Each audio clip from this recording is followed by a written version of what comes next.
कि राजधानी दिल्ली में सर्दी का सितम जारी है। लगातार तापमान नए रिकॉर्ड बना रहा है, लेकिन सरकार की ओर से तमाम दावों के पोल भी अब खुलती हुई नजर आ रही है। बेघर और बेसहारा लोगों के लिए पर्याप्त रूप से रैन बसेरों की व्यवस्था नहीं की गई। हालांकि जहां पर भी रैन बसेरे बनाए गए हैं, वहां शाम होते ही सभी रैन बसेरे फुल नजर आते हैं। आलम यह है कि लोग बड़ी संख्या में फुटपाथ पर ही सोने पर मजबूर हो जाते हैं। और देखिए इसी पर यह खास रिपोर्ट मेरे सहयोगी अनमोल कुमार की। दिल्ली में सर्दी ने इस सीजन में कई नए रिकॉर्ड बनाए। तापमान 1 और 2 डिग्री तक जा पहुंचा और सिलसिला शीतलहर का अभी भी जारी है।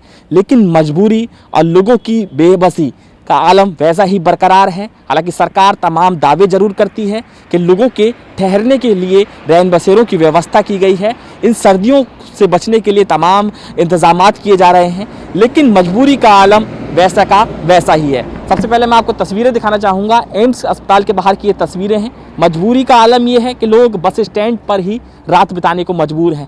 हालांकि बस स्टैंड ये सहारा बन रहा है लोगों का ओस से बचने का, लेकिन मजबूरी इतने लोग हो चुके हैं कि बस स्टैंड ही नहीं, एम्स अस्पताल के आसपास फुटपाथ पर सोने को मजबूर हैं और जहाँ जगह मिल रही है लोग वहीं रात बिता रहे हैं। हालांकि सरकार और एनजीओ की मदद से एक आश्रय गृह जरूर बनाया गया है, ये रैन बसेरा है, लेकिन बेडों की व्यवस्था इसमें काफ़ी कम है। जो लोगों के ठहरने की व्यवस्था है वो महज 16 लोगों के ठहरने की व्यवस्था की गई है। ये पीछे आप मेरे रैन बसेरा देख पा रहे हैं। ये रैन बसेरे का इंतजामात दिल्ली सरकार और एनजीओ की मदद से किया गया है, लेकिन इसमें जगह काफ़ी कम है और मजबूरी का आलम यह है कि लोग इस तरीके से फुटपाथ पर ही तिरपाल और चादर के सहारे पूरी रात बिता देते हैं। ये सर्द रातें पूरी इसी तरीके से बीती जा रही हैं, लेकिन सरकार है कि सुनने को राजी नहीं है। लोगों से बात करते हैं कि आखिरकार क्या क्या मजबूरी है, कितनी दिक्कतें आ रही हैं, कहाँ से आए हैं, कहाँ से आई हैं आप? हम बनारस से आए हैं।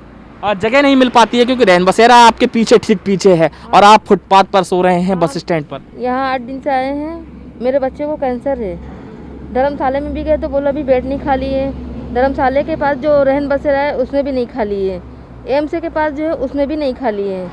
बस 16 बेटे बोलते हैं कि ये आपकी समस्या है, आप जाने कहाँ रहना है। रहन बसेरे में जिसका जो है ना ये देते हैं बेड, उनसे हमने बात की कि मेरा बच्चा छोटा है, तो बोले ये आपकी समस्या है, ये आप जहाँ जाइए खोजिए, आप बाहर रहें जहाँ जाएं। इसीलिए हम फुटपाथ पे सोते हैं। क्या करें, मजबूरी है हमारी। बच्चे को कैंसर है तो क्या करें, इलाज भी करवाना ज़रूरी है। हम बनारस से आते हैं। अब मजबूरी का आलम देखा जा सकता है। लोगों की आंखों में सिर्फ आंसू हैं। रात 2 बजे का वक्त हो चला है और रात जगकर ही बिताई जा रही है।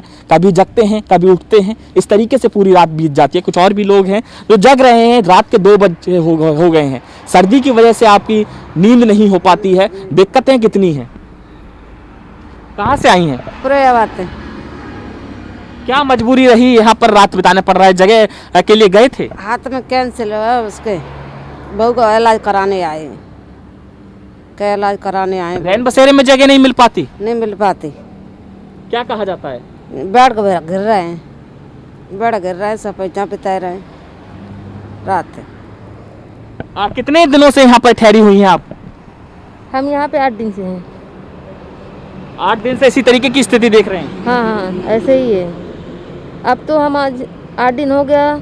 मेरे बच्चे को आज दवा चढ़ी है, कल चढ़ जाएगी, फिर छुट्टी लेकर हम बनारस चले जाएंगे। क्या करें, यहाँ समस्या है रहने के लिए।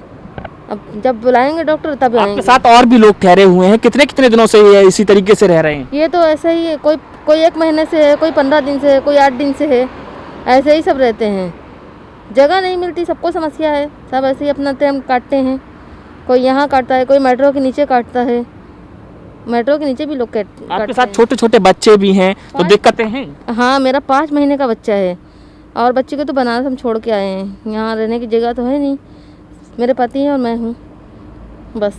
तो मजबूरी का आलम देखा जा सकता है कि लोग बच्चों को अपने परिवार से अलग करने पर मजबूर हो गए हैं, क्योंकि यहाँ पर बच्चे सर्द रातों में नहीं गुजार सकते। इस वजह से बच्चों को अलग छोड़कर आ रहे हैं। कई लोग ऐसे भी हैं जो अपने बच्चों के साथ ही इन बस अड्डों पर और बस स्टैंड के नीचे ही रात गुजार रहे हैं। कोई मेट्रो स्टेशन के नीचे अपनी पनाह ले रहा है।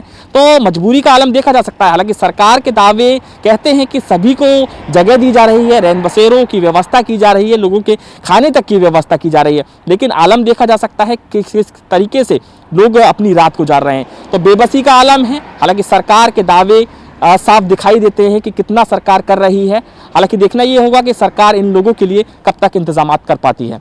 कैमरा हरिचंद्रा के साथ अनमोल कुमार, टोटल न्यूज़, दिल्ली।